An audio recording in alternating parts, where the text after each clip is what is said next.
Boa noite, irmãos. Graças a Deus,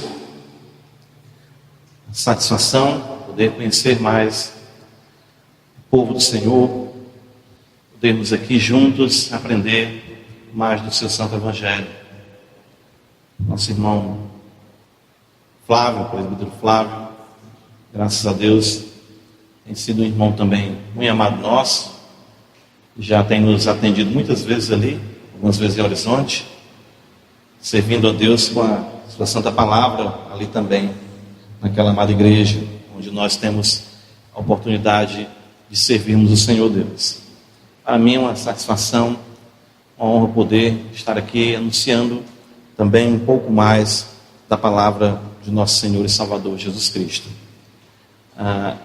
Tratar da grandiosidade desse tema, de fato, é algo que nos realmente deixa muito constrangidos, entendo, não negativamente, mas por conta do que é a reforma protestante para a igreja de nosso Senhor e Salvador Jesus Cristo.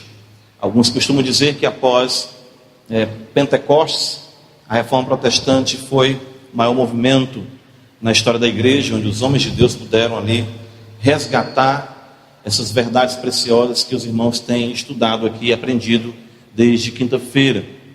Os lemas da reforma nos identificam como, de fato, evangélicos, protestantes, crentes em Jesus Cristo, e isso, de fato, é a nossa identidade. Então, fico muito feliz por ver a Igreja Gileade abordando essa temática, iniciativa da igreja, a fim de que possamos saber o que é o alicerce da vida cristã e assim louvarmos e bendizermos o Senhor, nosso Deus.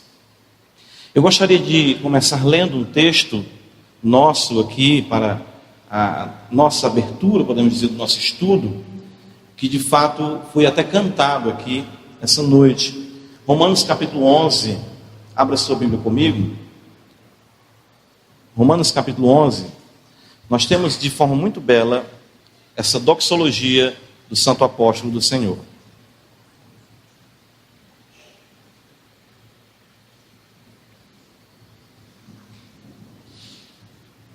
Romanos 11,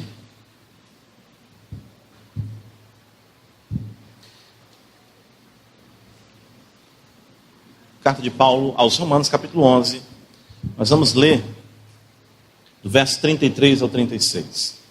Diz-nos assim a palavra do Senhor: ó profundidade da riqueza, tanto da sabedoria como do conhecimento de Deus, quão insondáveis são os seus juízos, e quão inescrutáveis os seus caminhos. Quem, pois, conheceu a mente do Senhor, ou quem foi o seu conselheiro?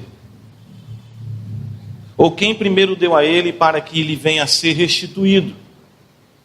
Porque dele, e por meio dele, e para ele, são todas as coisas. A ele, pois, a glória eternamente. Amém. Vamos orar ao Senhor. Nós te louvamos, ó Pai, pelo privilégio da leitura das Sagradas Escrituras, do teu povo que se reúne invocando o teu nome, que tu, em tua infinita bondade, possa estender as tuas mãos e aguçar os teus ouvidos às orações feitas neste lugar. Seja cativo a ti todo o coração, que de fato tu possas edificar os teus santos, salvar os que ainda não te conhecem e também trazer juízo sobre a impenitência. A tua palavra não volta vazia, que tu possas soberanamente assim nos conduzir esta noite para a tua glória em Jesus Cristo, nosso Salvador. Amém. O tema que nos foi confiado essa noite é exatamente o último sola, né? Veja esse cartaz aqui, muito belo, esse banner, viu? Sola deu glória. E quando nós tratamos desse último sola, de fato nós estamos caminhando para o ápice de tudo aquilo que já os irmãos têm observado no decorrer desta semana. Assim como nós, quando afirmamos a doutrina da salvação, nos 5 pontos do calvinismo, e dizemos que uma vez que compreendemos a depravação total, uma vez que compreendemos a eleição incondicional, uma vez que compreendemos a expiação limitada, a graça irresistível, a perseverança dos santos, nós ali temos uma cadeia, uma corrente que não pode de forma nenhuma ser rompida. Cada elo desse culmina na nossa compreensão do que é a salvação em nosso Senhor e Salvador Jesus Cristo. Quando nós afirmamos o sola fide, quando os reformadores trabalharam com o sola fide, eles estavam preocupados em que toda a glória da salvação pertencesse unicamente a Deus, e que até mesmo essa salvação que o homem recebe fosse pelo instrumento dado por ele, porque era comum no contexto da Idade Média, da Igreja Católica Romana, afirmar que o homem precisava de outros meios para que pudesse assim ser salvo. Quando afirmamos o sola gratia, somente a graça, nós vemos mais uma vez Deus ser glorificado. Por quê? Porque o homem é salvo unicamente porque Deus quis salvá-lo. Deus não é devedor a nada nem a ninguém. Deus é justo juiz e Ele não deve satisfação a nenhum de nós. Isso parece ser um tanto Seu Lunga, né, que morreu recentemente, né? Mas de fato Deus é Deus e nós somos homens, e Ele não nos deve nenhuma satisfação. Ele resolveu nos salvar por quê? Unicamente pela graça. Quando afirmamos ainda o sola escritura, temos o fundamento da reforma. Ou seja, o que é a autoridade na vida de um cristão? É o Papa? Não. É uma igreja? Não. É o que eu acho, o que eu sinto, o que eu penso? Não. É unicamente a palavra de Deus. E mais uma vez estamos dando glória a Deus. Mais uma vez estamos afirmando somente a Deus seja dado glória. Quando afirmamos solos Cristo, somente Cristo, também estamos dando glória a Deus, porque Deus providenciou um único mediador, e quando nós nos submetemos a Ele, confessamos que Jesus é o Senhor, como diz Filipenses capítulo 2, é para a glória de Deus Pai. Então só lhe deu glória, a Deus seja dada toda glória, é o ápice, de fato é o objetivo supremo na vida do homem. O breve catecismo de Westminster nos diz exatamente isso. Qual é o fim principal do homem? O fim principal do homem é o quê? Glorificar a Deus e gozá-lo para sempre. Nós fomos feitos para a glória de Deus, nós fomos feitos para glorificar o Senhor, e tudo aquilo que foge deste foco consiste em pecado. Nós vivemos numa cultura em que 2 palavras podem definir a nossa cultura: auto, né? Tudo hoje é autoajuda, tudo hoje consiste numa realidade de que eu por mim mesmo me salvo, uma autossalvação, uma autofé, um autopoder. E a outra palavra que está muito em voga aí, na moda, é self, né? Nada contra self em si mesmo, mas o eu. Essa foi a palavra eleita no ano de 2013 como a palavra do ano, self. E lamentavelmente a igreja do Senhor, ela tem perdido o foco para a glorificação do único Deus, o Senhor dos céus e da terra. Nós vivemos de fato uma inversão dos valores que a reforma procurou resgatar para nós.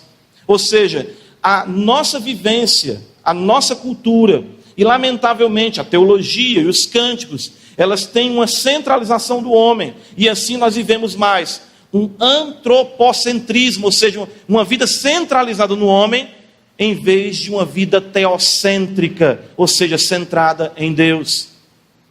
Quando nós falamos em criação, quando nós falamos em queda, quando nós falamos em salvação, em santificação, em sofrimento, em morte, em glorificação, nós partimos sempre da premissa homem. E isso está errado. O que eu gostaria de observar com os amados aqui essa noite é que nós precisamos ter a cosmovisão do soli deu glória. Nós precisamos interpretar esses pontos que são definidores e fundamentais na nossa vida, da perspectiva da glória de Deus. Nós precisamos pensar, de fato repensar, tudo que somos, tudo que temos e o que nos acontece da perspectiva do soli deu glória. E como nós estamos tratando de um ponto temático, é importante que nós o consideremos à luz de toda a Escritura, observando assim o que a palavra nos apresenta para que o Senhor seja tudo em todos. O texto de Romanos 11, do 33 ao 36, é o ápice. Você pode observar isso. Se você ler a carta aos Romanos, do capítulo 1, do verso 18 até o capítulo 3, verso 18 aproximadamente, você vê o apóstolo Paulo expondo a doutrina do pecado. Capítulo 4, você observa, capítulo 5, a justificação pela fé. Capítulo 6, a nova vida em Cristo. Capítulo 8, o triunfo da vida cristã. Capítulo 9 ao 11, a eleição. Diante de tudo aquilo que é a vida cristã, de todo o propósito de Deus, Paulo cai de joelhos em uma doxologia, uma palavra de glória, exaltando aquele que é tudo em todos. Paulo diz que porque dele, ou seja, tudo tem origem nele, por meio dele, todas as coisas são feitas, são, vamos dizer, mantidas, elas subsistem por causa dele, e para ele, o seu foco, ou seja, Deus, são todas as coisas. Quando eu penso em mim como homem, como eu penso em mim como cristão, eu tenho que aprender a reinterpretar minha vida como um adorador, porque somente aí eu entenderei o sentido da minha vida e, claro, serei feliz na glória de Deus. Em primeiro lugar, então, eu queria que nós observássemos essa noite esses pontos que eu mencionei aqui rapidamente: criação, queda, salvação, santificação, sofrimento, morte e glorificação. E apresentar, à luz das Escrituras, que tudo isso tem um único objetivo: a glória de Deus. Abra comigo no Salmo de número 8. Olha o que nos apresenta a palavra de Deus no que concerne à criação do homem. Salmo de número 8.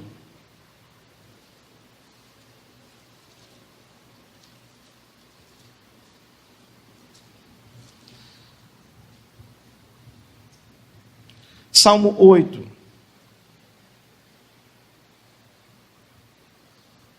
Ó Senhor, Senhor nosso, quão magnífico em toda a terra é o teu nome, pois expuseste nos céus a tua majestade.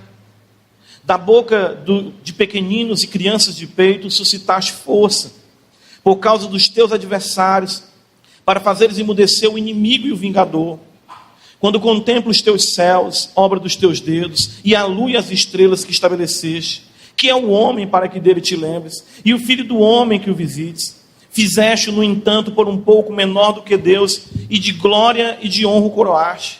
Deste-lhe domínio sobre as obras da tua mão, e sob seus pés tudo lhe puseste.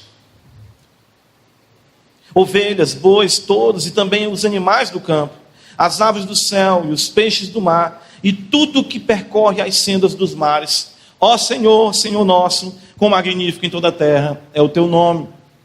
Nós temos um salmo criacional aqui, podemos dizer, que expressa a grandeza da criação e o propósito dessa criação, ou seja, magnificar o nome do Senhor. Nós temos como que feito aqui pelo salmista um sanduíche que glorifica a Deus. Como assim, pastor? Observe o que é que diz o primeiro versículo. Ó Senhor, Senhor nosso, quão magnífico em toda a terra é o teu nome. No verso 9 ele conclui dizendo: ó Senhor, Senhor nosso, quão magnífico em toda a terra é o teu nome. A criação existe para a glória de Deus. O salmista olha para tudo que foi criado e não atribui isso à mãe natureza, a poderes, a forças impessoais, mas ele diz como Deus é grandioso. Quando ele olha para a realidade da criança, do homem que é feito um pouco menor do que Deus, e do domínio que o homem tem sobre a terra, não é para que o homem seja em si mesmo exaltado e glorificado, mas para que possamos dizer: ó Senhor, Senhor nosso, quão magnífico em toda a terra é o teu nome. Você pode dizer assim: isso é evidente, mas isso não é evidente no dia a dia. Como assim, pastor? Porque nós pensamos que o mundo gira em nosso redor, nós pensamos que o mundo foi feito para nós em última instância. Nós pensamos que as coisas têm que caminhar para que seja o meu eu, o meu nome exaltado, para que eu seja de alguma forma destacado, para que eu tenha fama, glória, honra e poder. Tudo que foi criado, tudo que existe tem um único propósito: magnificar o nome daquele que é Senhor nos céus e na terra. Nós estamos precisando bater muito nessa realidade do ego. Nós ficamos muitas vezes afirmando, olha, o homem é a coroa da criação, tudo bem, eu não discordo disso. Olha, o homem é muito importante, tudo bem, eu não discordo disso. Mas o homem tem a sua importância derivada, a criação tem sua importância derivada. O homem em si mesmo não tem valor se não for atrelado ao fundamento da glória do único Deus que criou os céus e a terra. Fomos criados para o louvor da sua glória, fomos criados para que o seu nome fosse magnificado. Pense nisso, antes de Deus criar alguma coisa, o que existia? Ele mesmo, bendizendo o seu nome, o Pai, o Filho e o Espírito Santo, o único Deus em 3 pessoas. E o que ele resolveu então ao me criar e ao criar você? Você acha que Deus precisava de mim ou de você? Não! Como até hoje ele não precisa. Até hoje ele não precisa nem de mim, nem de você. E por que ele nos criou, pastor? Para nos mostrar a sua glória. Ele nos criou para revelar a sua glória. E isso é um privilégio. Nós não fomos criados para sermos seres à parte desse objetivo primário, ou seja, glorificar o nome do Senhor, que é magnífico em toda a terra. O profeta Isaías, quando tem a visão dos serafins, no capítulo 6, os serafins cantam, Santo, Santo, Santo é o Senhor dos exércitos, e toda a terra está cheia de quê? Da sua glória. A terra foi feita para estampar não o seu, nem o meu nome, mas sim o nome daquele que é eterno para todo sempre. Quando nós caminhamos e observamos a realidade da própria queda, nós muitas vezes dizemos, a queda veio e comprometeu a glória de Deus. De forma nenhuma. A própria queda tem o objetivo de glorificar o nome do Senhor. Eu sei que existem muitos debates e muitos questionamentos quanto à origem do mal, mas um fato é que hoje eu canto que fui salvo do pecado. Por quê? Porque Cristo Senhor me salvou. A própria queda tem um propósito, um decreto de Deus, de magnificar o seu nome. Abra comigo em Gênesis capítulo 3 e veja o que a palavra do Senhor nos apresenta. Gênesis 3.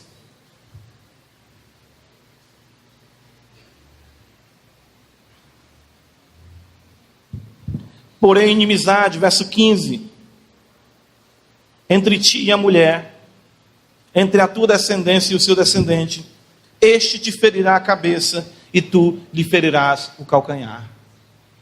Nós não estamos aqui afirmando que o pecado é bom, mas estamos afirmando que o nosso Deus é tão grandioso que ele é glorificado na própria existência do pecado.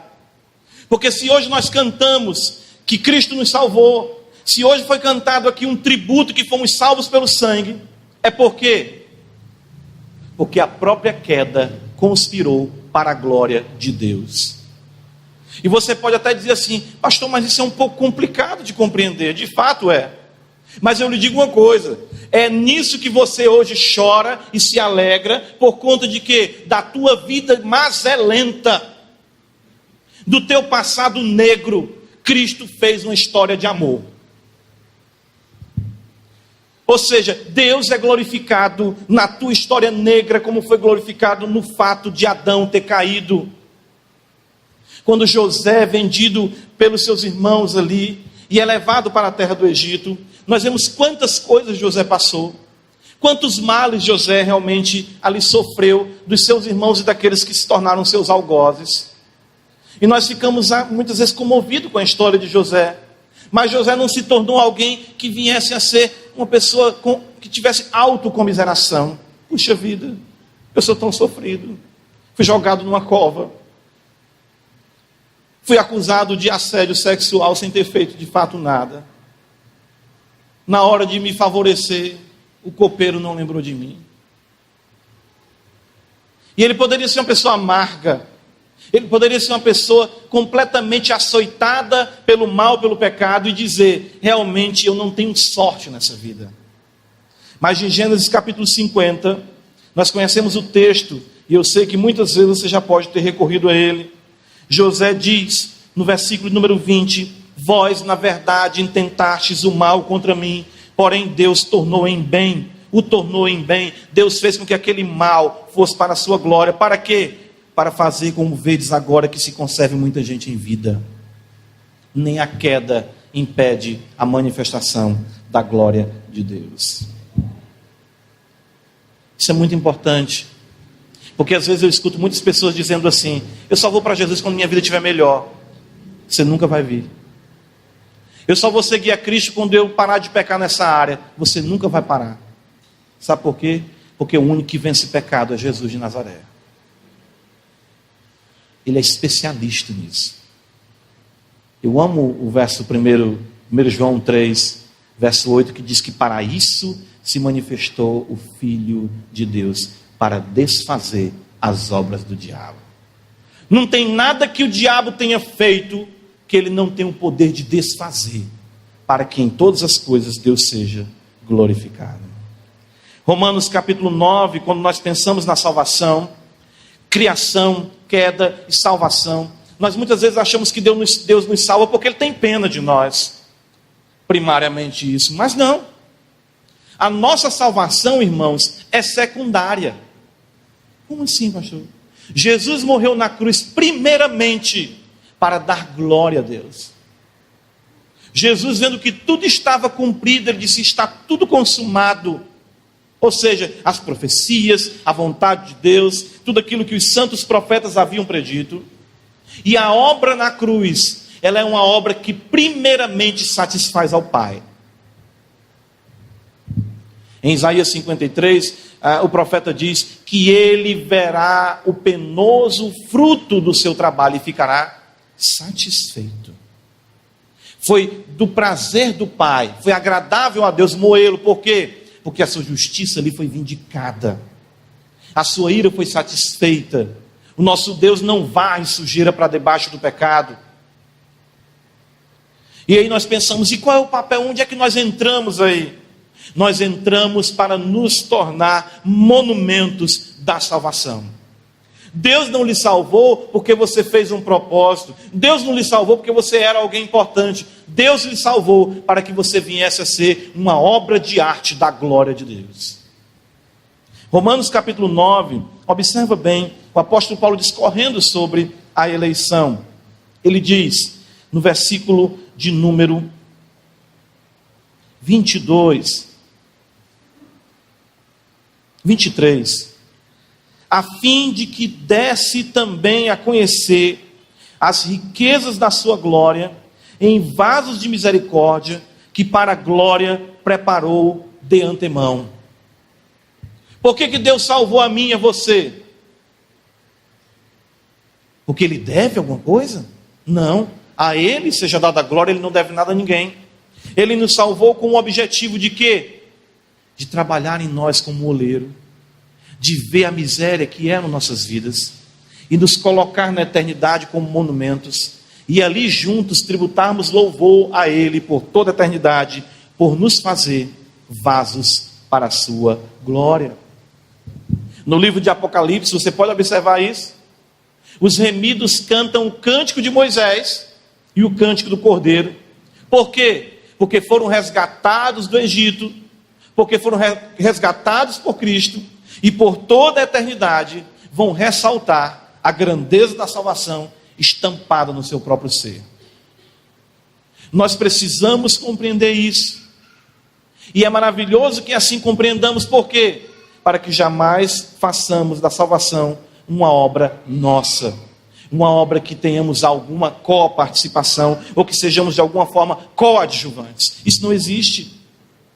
Deus nos salvou com o objetivo de manifestar a sua glória, e Ele seja exaltado por isso também. Caminhando nessa grandeza do sol lhe deu glória, fomos criados, caímos, fomos salvos e estamos sendo o quê? Santificados.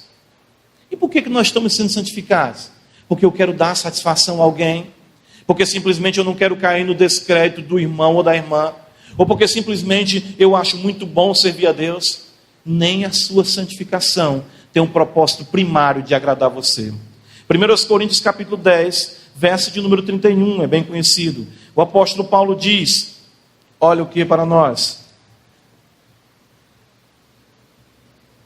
assim, portanto, quer comais, quer bebais, ou façais outra coisa qualquer, fazei tudo para a glória de Deus. Deus está lhe limpando porque Ele é limpo. Deus está lhe limpando porque Ele quer encontrar você da maneira que seja adequada à sua glória. A santificação não é algo meritório, algo que nós devemos também apresentar como destaque de nossa vida.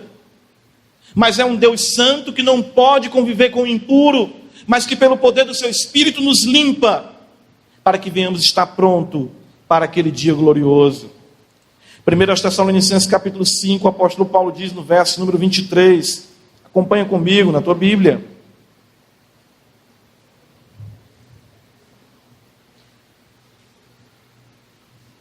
1 Tessalonicenses capítulo 5, verso de número 23. O mesmo Deus da paz vos santifique em tudo, e todo o vosso espírito, alma e corpo sejam conservados íntegros e irrepreensíveis para o quê? Para a vinda de nosso Senhor Jesus Cristo.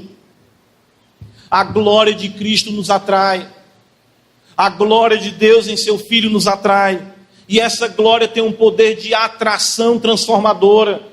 Eu costumo dizer como se fôssemos imantados, magnetizados. Aqueles que amam a Cristo vivem a santidade porque querem glorificar a Deus, não porque querem simplesmente se apresentar como pessoas que conseguiram vencer problemas, ou pessoas que tiveram triunfo na sua vida, ou porque têm uma capacidade de se afastar do pecado. Não. Todos nós somos como o imundo, diz o profeta Isaías. Mas aprove a Ele nos santificar. E essa obra gloriosa, paulatina, algumas vezes dolorosa, tem o objetivo de quê? De manifestar a sua glória. É por isso que Jesus fala no Evangelho de João capítulo 8, verso 36. Se o Filho vos libertar, verdadeiramente sereis livres. Não existe coexistência de pecado e santidade no coração. De fato, cada vez mais nós pecamos menos, cada vez mais a glória de Deus domina o nosso ser, e nós temos prazer em nos afastar do que é imundo. Por quê? Porque Ele está sendo glorificado. O propósito, o fundamento dessa vida de santificação é o amor. E por isso lutamos dia a dia para que Deus seja glorificado, quer comamos, quer bebamos ou façamos outra coisa qualquer. Em nossa criação, em nossa queda, em nossa salvação, em nossa santificação e também em nosso sofrimento, nós podemos identificar o soli deu glória. É importante isso porque hoje os crentes têm uma ideia de que sofrimento é mal. Eu vou lhe dizer um fato para a glória de Deus aqui. Espero que Ele console. Se você viver 100 anos você irá sofrer. Não existe um momento da sua vida em que você não esteja padecendo alguma dor. Os ímpios também sofrem. A própria criação sofre. Qual é a grandeza, qual é a diferença, a grandiosidade que há para nós como cristãos? É porque esse sofrimento também está conspirando para o soli deu glória. Temos o apóstolo Paulo fundando igrejas, e logo em seguida que ele estabelece essas igrejas, Paulo poderia ter medo ou receio de assustar alguns irmãos para que não pensassem que sofrimento é uma coisa que eles deveriam ignorar ou quem sabe evitar. Paulo, Atos 14, verso 21, o texto diz: e tendo anunciado o evangelho naquela cidade, feito muitos discípulos, voltaram para Listra, e Icônio e Antioquia, fortalecendo a alma dos discípulos, exortando-os a permanecer firmes na fé, e mostrando que através de muitas tribulações, nos importa entrar no reino de Deus. Vem um pouco comigo mais à frente. Observe o que Paulo nos mostra na carta aos 1 Tessalonicenses. 1 Tessalonicenses,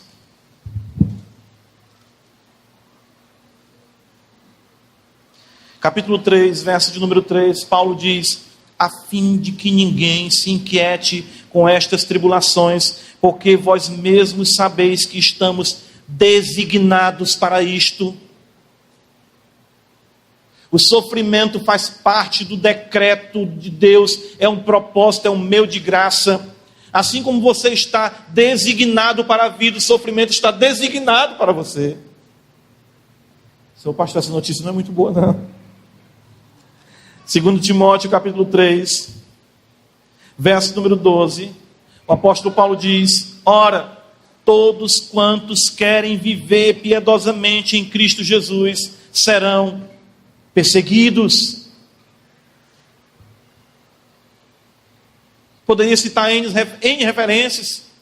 Jesus fala em Mateus capítulo 5, bem-aventurados que são perseguidos. Lucas 24, esse eu não posso deixar de observar com você. Estava dando aula nesse texto e falei hoje sobre ele também na escola dominical.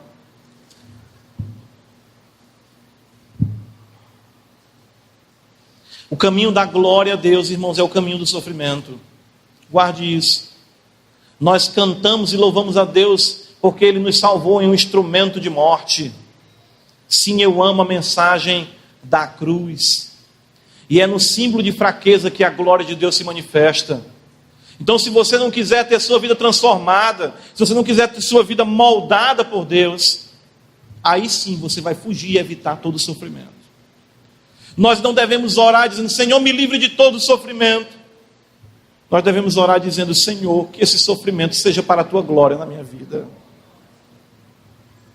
Jesus repreende os discípulos no caminho de Emaús, capítulo 24 de Lucas. E Jesus exatamente diz aqui para nós, olha só. Então, no verso 25, então Jesus lhes disse: honestos e tardos de coração, para crer tudo que os profetas disseram. Porventura não convinha que o Cristo padecesse e depois o quê? Entrasse na glória. O nome do Senhor é glorificado neste caminho do sofrimento à glória. E se o mestre deu glória a Deus, bebendo o cálice que a ele estava designado, nós temos que também dar glória a ele, bebendo este cálice.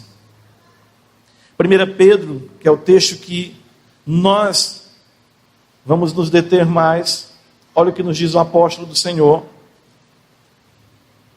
E lembrem, Pedro foi um homem que tentou evitar o sofrimento. Como? Ora, Jesus foi preso, à semelhança de todos, fugiu. E pior, quando foi questionado, indagado quanto à sua fé, ele disse: não conheço não. Por quê? Porque nós queremos evitar o sofrimento. 1 Pedro capítulo 1, verso número 6, Pedro diz: nisso exultais, embora no presente por breve tempo, se necessário, sejais contristados por várias provações, para que, uma vez confirmado o valor da vossa fé, muito mais preciosa do que o ouro perecível, mesmo apurado por fogo, redunde em quê? Louvor, glória e honra na revelação de Jesus Cristo. O sofrimento tem o objetivo de nos aperfeiçoar. Eu estava lendo hoje uma oração puritana em que o puritano disse: Senhor, na saúde me lembra da doença, nas trevas, de fato na luz me lembra das trevas, e na vida me lembra da morte. Porque nós não fazemos esse caminho inverso. Nós queremos sempre, quando estamos na doença, ficar bons. Quando sofremos, queremos que acabe o sofrimento. Em morte nem se fale. Isso é um caminho oposto à cruz. Jesus diz: quem quiser ser meu discípulo, tome o quê? A sua cruz. Por quê? Porque ali o Pai vai ser glorificado. Na minha e na tua fraqueza, só lhe deu glória. Você vai entender então por que Tiago diz: irmãos, tem de motivo de toda alegria o passardes por várias provações. Nós vivemos numa teologia que nos ensina: se estamos doentes, temos que ficar livres da doença. Se temos problemas financeiros, Deus manda uma bênção financeira. Se temos problema no lar, eu vou mudar de marido, eu vou mudar de esposa. Não, aprenda a sofrer para a glória de Deus.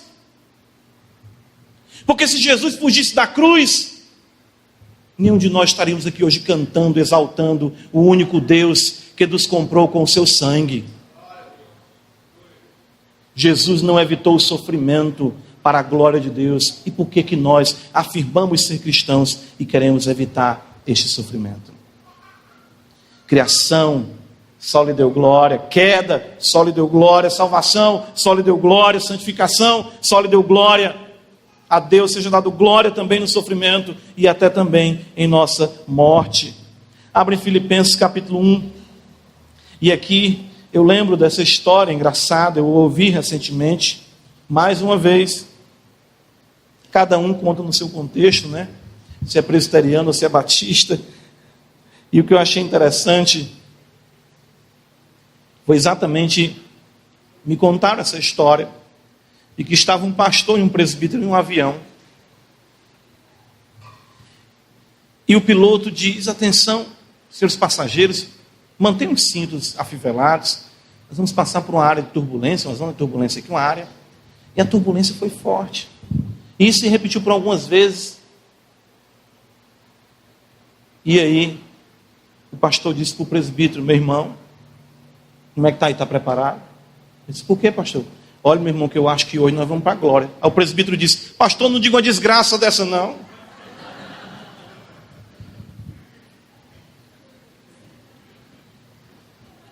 Eu ouvi algum dizer assim: meu irmão, hoje nós vamos nos encontrar com o papai. Ele disse: não diga uma desgraça dessa, olha.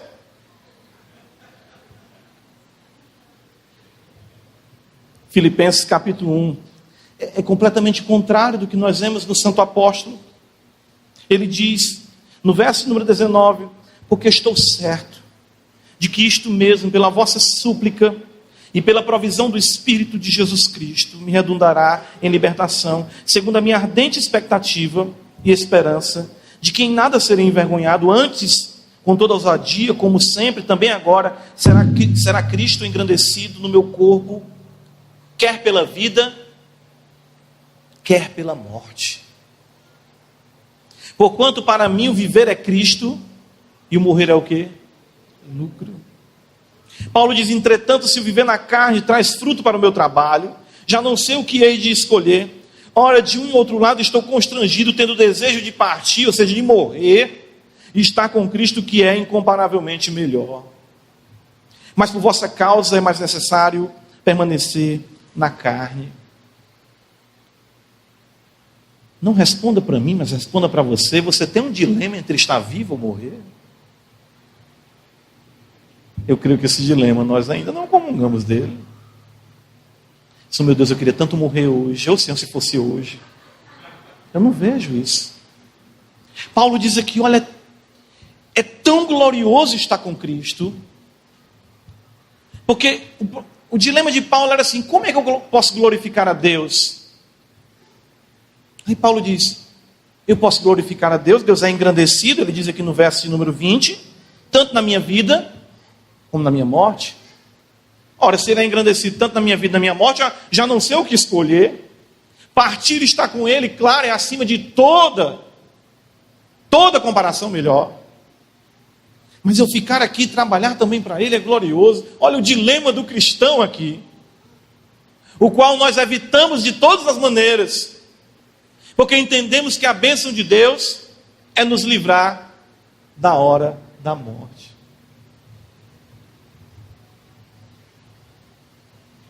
Segundo Timóteo, observa comigo. Olha como o apóstolo Paulo interpreta a sua morte. Nós temos aqui o apóstolo Paulo já velho. Ele já havia falado isso em Filemon. E provavelmente essa segunda carta seja por uma segunda prisão. Ele esteja preso. Mas olha como Paulo interpreta a sua morte. Coisa essa que nós não fazemos muito bem. 2 Timóteo capítulo 4, verso de número 6, Paulo diz: quanto a mim, 2 Timóteo 4, quanto a mim, estou sendo já oferecido por libação, e o tempo da minha partida é chegado.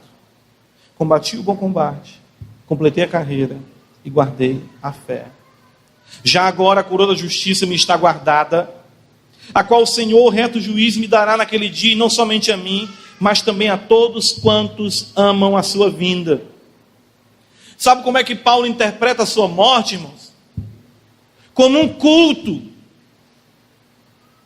Paulo diz: a minha vida está sendo derramada como libação. Ele usa a linguagem do Antigo Testamento, em que a libação era consumida e subia como aroma suave a Deus.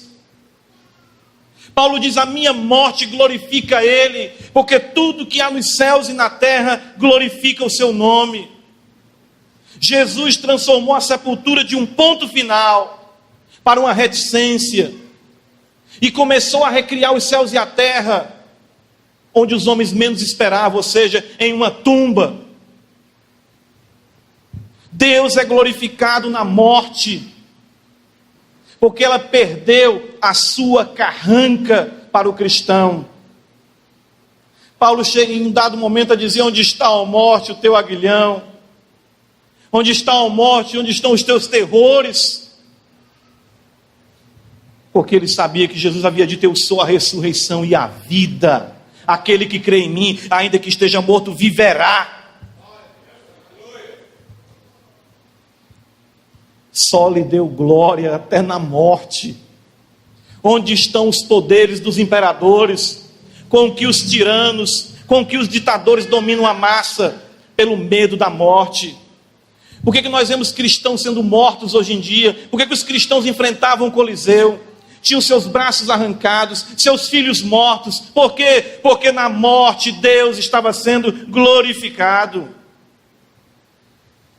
Policarpo, um homem que serviu a Deus durante toda a sua vida, acusado como um traidor do império, que era assim que eles acusavam os cristãos. A guarda bateu à sua porta e eles recebeu: pois não, viemos levar você para, sei lá, preso, executado. Ele: pode entrar. Recebeu os soldados romanos: entrem, sentem aqui. Colocou comida para os soldados. E ele disse: eu posso subir e orar um pouco enquanto vocês estão aqui comendo, antes de ir? Ele disse: pode. E Policarpo alimenta os seus algozes antes de morrer. E eles disseram para ele: não, levaram ele, ficaram admirados com a serenidade daquele homem. E disseram: você é um homem tão velho, já era um homem já de mais de 90 anos, ora, muito. Disseram: morrer assim, queimado, numa fogueira? Faça o seguinte, jure fidelidade ao imperador, negue a Jesus. Policarpo disse: por mais de 80 anos, eu tenho servido ao Senhor Jesus Cristo, e Ele nunca me fez mal nenhum.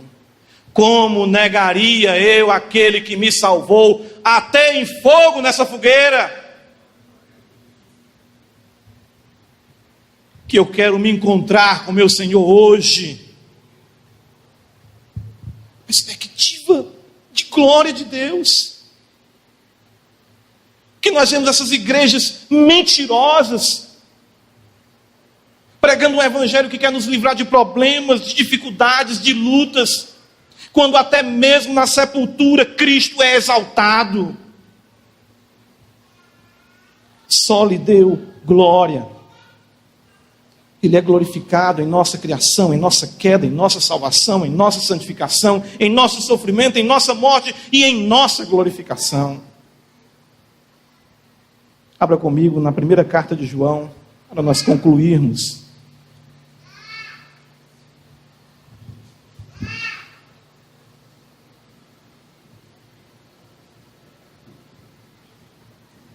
Primeira João, capítulo 3. O apóstolo do Senhor diz: vede que grande amor nos concedeu o Pai, a ponto de sermos chamados filhos de Deus. E de fato somos filhos de Deus. Por essa razão o mundo não nos conhece, porque não o conheceu a Ele mesmo. Amados, agora somos filhos de Deus, e ainda não se manifestou o que haveremos de ser. sabemos que quando Ele se manifestar, seremos semelhantes a Ele, porque haveremos de vê-lo como Ele é. Deus é glorificado em nossa glorificação. E a própria criação, como diz Romanos capítulo 8, aguarda a manifestação da glória dos filhos de Deus. Para quê? Para que Deus seja tudo em todos. Deus nos glorificará para que Ele se regozije em sua glória em nós. E assim possamos estar com Ele para sempre. Carta de Judas, vem um pouco mais à frente comigo.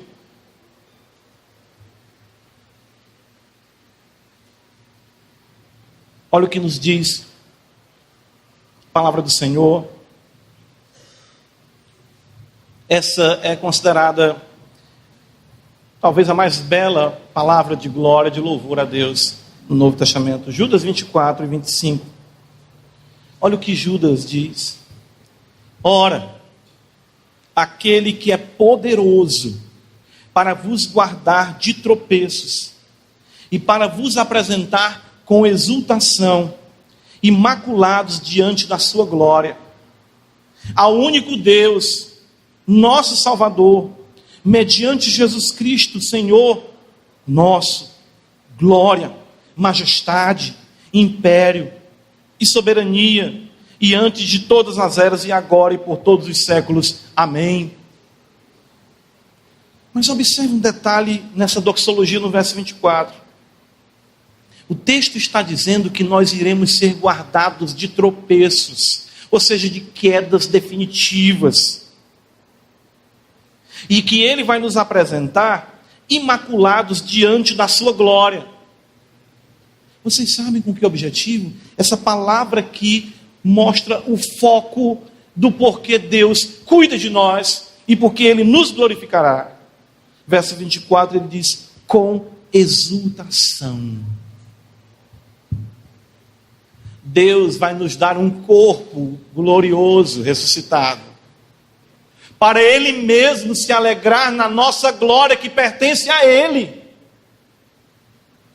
Em Apocalipse capítulo 19 diz, são chegadas as bodas do Cordeiro, a qual noiva já está vestida de linho finíssimo, que o Cordeiro deu a ela.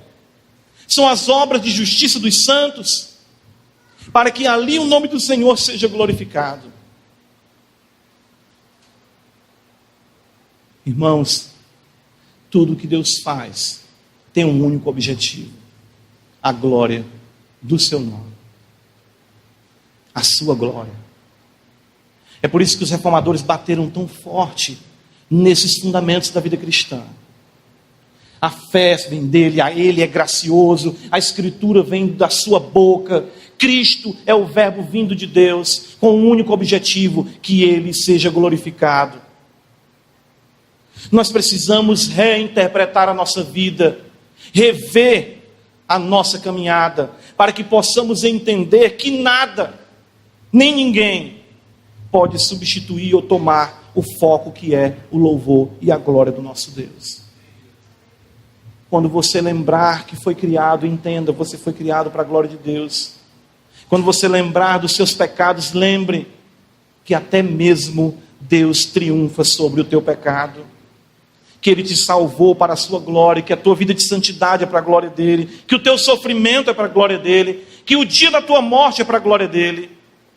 E nós iremos nos deleitar naquele dia, quando a glória de Deus for tudo em todos, e estivermos um novo céu, uma nova terra, dizendo que santo, santo, santo é o Senhor dos exércitos, que é digno de toda a glória. Vamos orar ao Senhor. Louvado seja o teu nome, Pai. Tributamos a ti glória, porque não há outro Deus além de ti. Os deuses das nações são mentira. O nosso Deus fez os céus e a terra, e tudo Ele faz como lhe apraz. Louvado seja por Jesus Cristo nosso Senhor. Louvado seja pela fé que uma vez foi dada aos santos.